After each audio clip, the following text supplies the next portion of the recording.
ఎలా ఉన్నారు? ఇదేంటంటే ఈ చిన్ని పొటాటోస్ ఫ్రై అనమాట.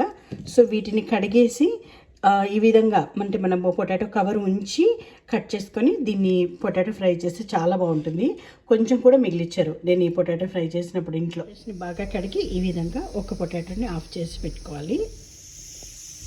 So oil వేడవుతుంది.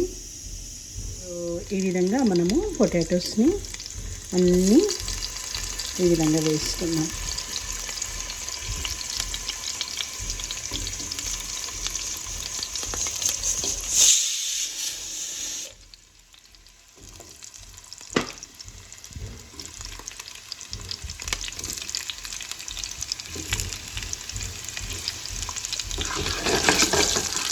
సో వీటిని కొంచెం ఆయిల్లో కొంచెం 2-3 మినిట్స్ మగ్గనిస్తాం. సో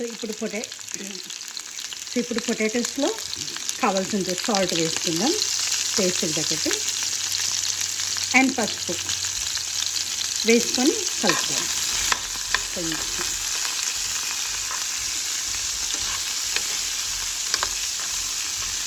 ఈ పొటాటోకి ఆనియన్స్ తాలింపు ఏది అవసరం లేదు. అండ్ దెన్ ఇది స్కిన్తో ఇలా చేస్తేనే చాలా టేస్ట్ ఉంటుంది. ఇది స్కిన్తో చేస్తేనే చాలా టేస్ట్ ఉంటుంది. సో మూత పెట్టేస్తాం.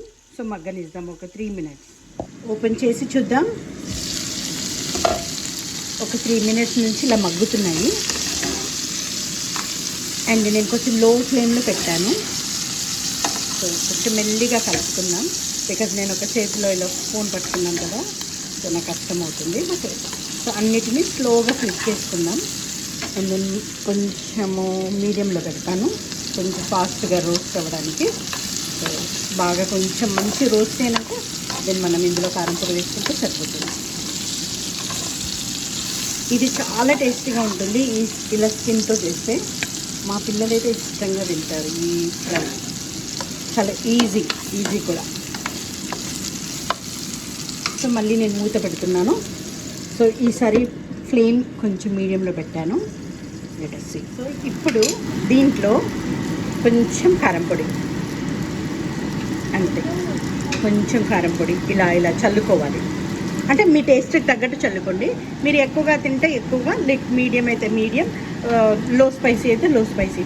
ఈ విధంగా చక్కగా కారం పొడి చల్లేసుకొని మళ్ళీ ఒకసారి కలుపుతాం. ఇలా కలిపేసి కాస్త ఈ ఫ్లేవర్ అంతా, అంటే లైక్ మనం కారము దీనికి ఫ్లేవర్ అంతా, సాల్ట్ ఉప్పు మీ టేస్ట్కి తగ్గట్టు చేసుకోండి.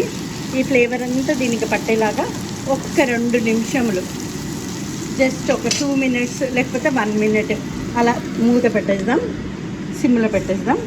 Then we can enjoy this potato fry. చూడండి, పొటాటో ఫ్రై రెడీ అయిపోయింది. మనం ఇప్పుడు తీసేసుకోవచ్చు అన్నమాట. చూడండి, potato fry ready. Already. So మనం డిష్ అవుట్ చేసుకోవచ్చు. సో చాలా ఈజీ అండి. మీరు తప్పకుండా ఈ రెసిపీ ట్రై చేయండి.